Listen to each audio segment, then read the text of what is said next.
قصة سيدنا إبراهيم عليه السلام الجزء الثاني. إبراهيم وإلقاؤه في النار.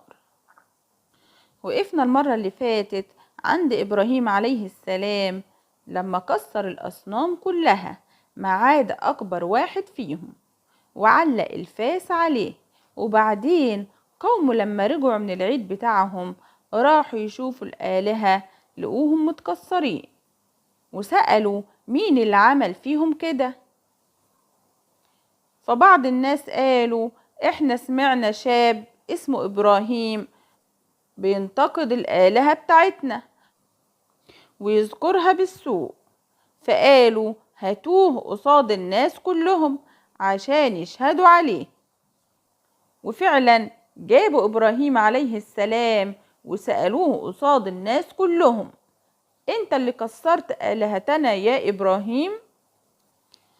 فعلى الرغم من ان قوم إبراهيم كانوا كفار لكن راحوا يتأكدوا من المعلومة، وكمان هيعطوا فرصة لإبراهيم عليه السلام انه يدافع عن نفسه. قال ليهم إبراهيم عليه السلام بل فعله كبيرهم هذا فاسألوهم إن كانوا ينطقون. هما دلوقتي يا إما يعترفوا بالحق وهو إن الجماد ده اللي هم صنعوه ومش بيتحرك فما يقدرش يعمل كده، يا إما يقولوا معاك حق يا إبراهيم والآلهة ده هو اللي كسر الأصنام التانية. هنا قوم إبراهيم عليه السلام رجعوا نفسهم شوية وقالوا لبعض إحنا اللي غلط وإحنا اللي ظلمة، فرجعوا إلى أنفسهم فقالوا إنكم أنتم الظالمون.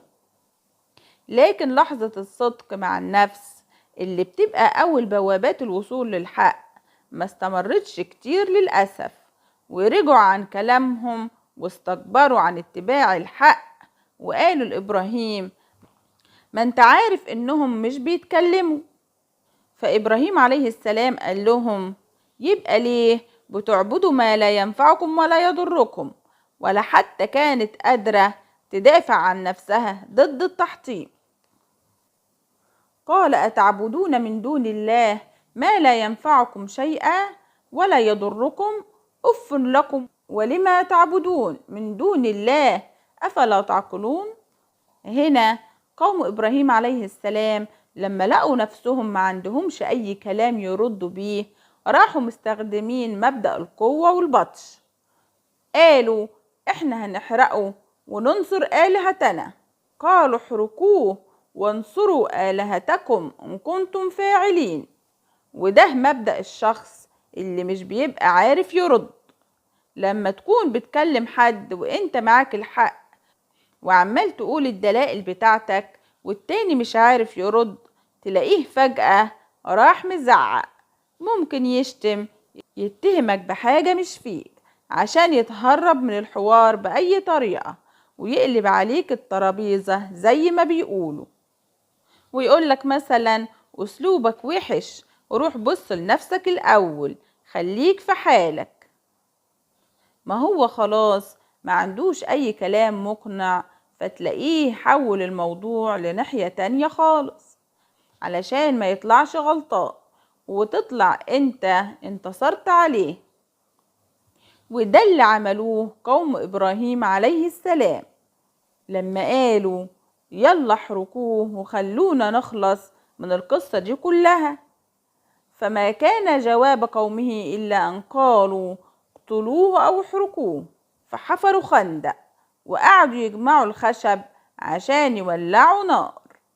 فجمعوا حطب كتير جدا، ولما ولعوا النار كانت النار كبيرة جدا لدرجة إنهم ما كانوش عارفين يقربوا منها.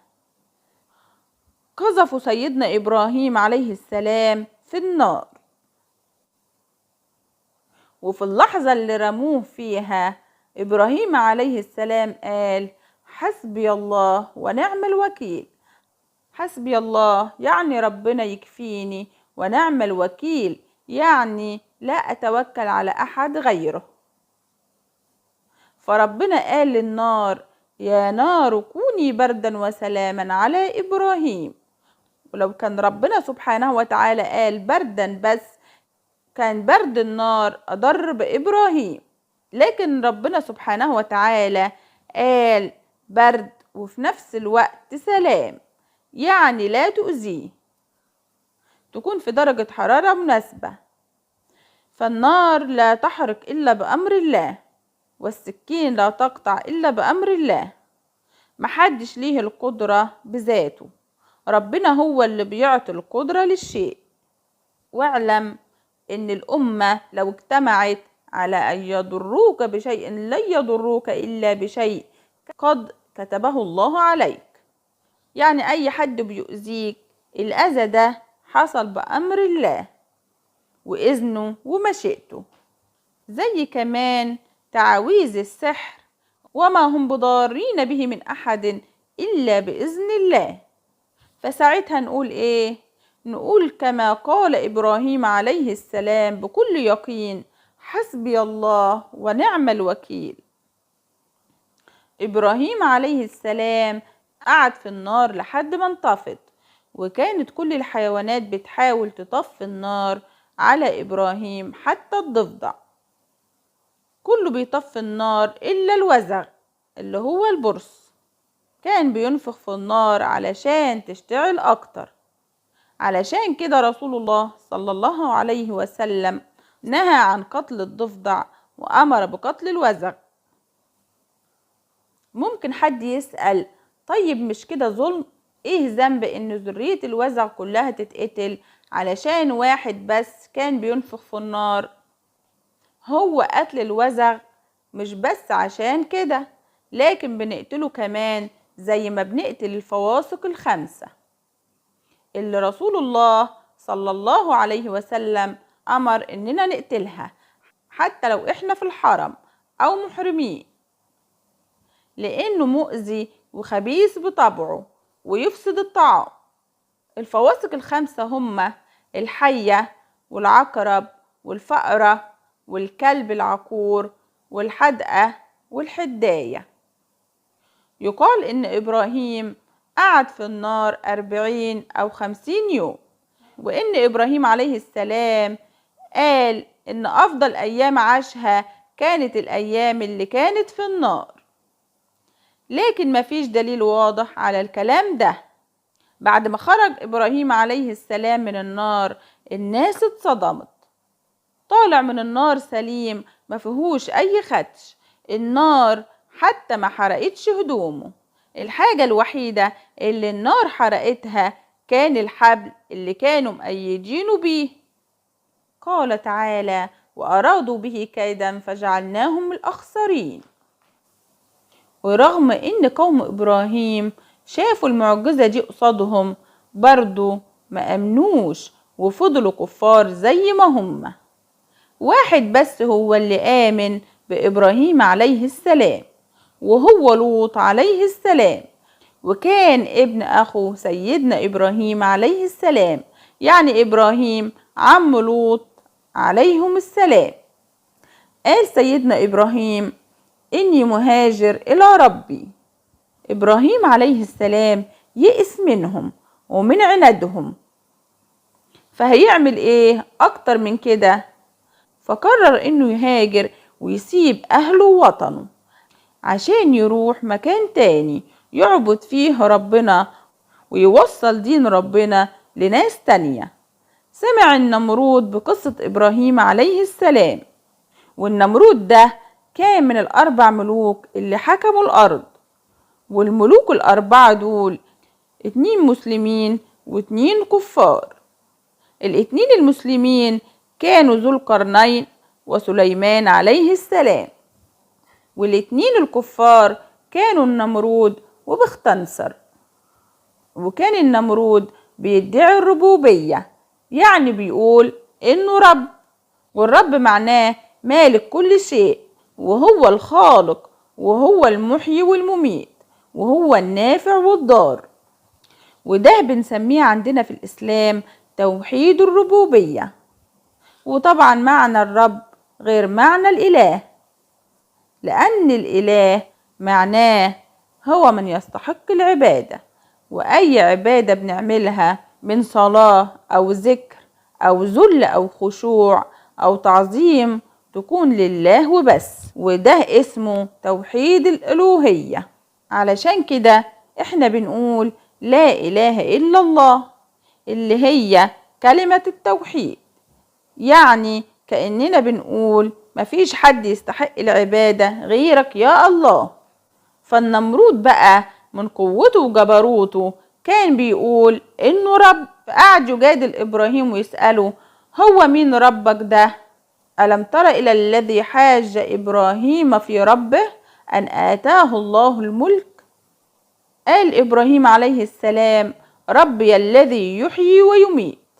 إذ قال إبراهيم ربي الذي يحيي ويميت، فقال النمرود أنا أحيي وأميت.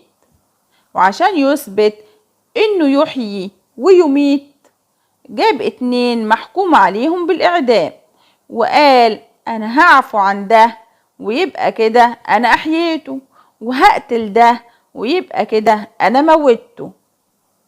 طبعا إبراهيم عليه السلام من حكمته ورشده وجداله بالتي هي أحسن محبش يطول ويضيع وقت في الحوار العقيم ده، إنه يخلق من العدم، وإن لما الإنسان يموت هيرجعه للحياة تاني. لكن سيدنا إبراهيم قال له حاجة تانية، ولأن النمرود بيجادل معاه سيدنا إبراهيم قال أنا هجيب له حجة تانية ما يعرفش يرد فيها بحرف. فراح قايل له بكل بساطة طيب أنا ربي بيطلع الشمس من المشرق، فخليها أنت تطلع من المغرب.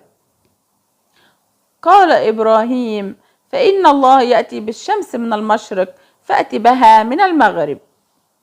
فالنمرود اتصدم وما قدرش ينطق بكلمة، فبهت الذي كفر والله لا يهدي القوم الظالمين. سبحان الله، ربنا وهب للإنسان عقل يهتدي بيه للحق، وبعدين لما يظهر له الحق المبين يعرض ويستكبر. نعوذ بالله من الكبر. بعد كده جهز إبراهيم نفسه ومعاه زوجته سارة وخرج من أرض بابل هو ولوط عليه السلام، وهاجروا لفلسطين في بلاد الشام. هما ال3 سكنوا في بلاد الشام، وبعدين حصل أزمة في بلاد الشام، فاضطر إبراهيم عليه السلام إنه يسيب البلد اللي كان فيها وراح لمصر ومعاه زوجته سارة.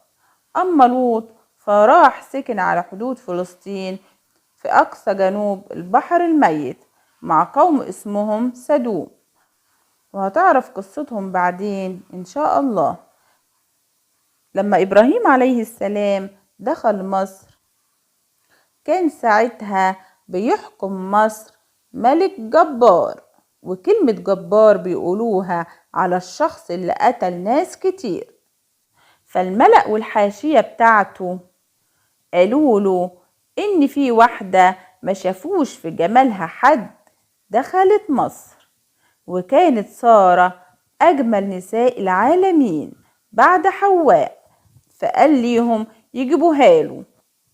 فلما راحوا علشان يجيبوا سارة قال لها إبراهيم إذا سألوك عني قولي ليهم إني أخوك، يقصد أخوك في الإسلام يعني. وكان الملك الجبار ده لو عرف إن المرأة ليها زوج كان يقتله، وده لاحتمالين: إما إنه بيغار إن المرأة يكون ليها زوج، والاحتمال التاني إنه في دينه ما ينفعش ياخد واحدة ليها زوج، فكان بيقتل زوج المرأة. فإبراهيم عليه السلام لما عرف قال لها تقول إنها أخته. إبراهيم عليه السلام كان حكيم، يعني هو كان عنده ثقة بالله اللي نجاه من النار إنه هينجي سارة، فكان الحل إنه يلجأ إلى الله وهو اللي هينقذهم من الطاغية. ربنا سبحانه وتعالى قال أمن يجيب المضطر إذا دعاه. ففعلا أخذوا سارة وقعد إبراهيم عليه السلام يصلي ويدعي ربنا. فلما أدخلوا سارة على الملك وحاول يقرب منها، دعت ربنا وهو سمعها وهي بتتكلم، فإيده اتشلت. فقال لها ادعي لي إن إيدي ترجع زي ما كانت وأنا مش هقرب منك. ففعلا دعت سارة ربنا فرجعت إيده طبيعية، فحاول يقرب منها تاني فإيده اتشلت تاني، فدعت له ورجعت طبيعية. حصل الموضوع ده 3 مرات لحد ما في الآخر نادى على الخدم بتوعه، قال لهم خدوها من هنا، انتم جايبين ليا شيطانة. فسابها ترجع لإبراهيم عليه السلام وعطاها هاجر هدية. فلما شافها إبراهيم عليه السلام سألها ايه اللي حصل؟ قالت له ربنا نجاني منه والجبار ده عطاني هاجر هدية، يعني زي قربان لها عشان ما تأذيهوش. فخرج إبراهيم من مصر ومعاه سارة وهاجر وراحوا لبلاد الشام مرة تانية. ايه بقى اللي حصل معاهم بعد كده؟ ده اللي هنعرفه في الجزء الثالث من قصة سيدنا إبراهيم عليه السلام.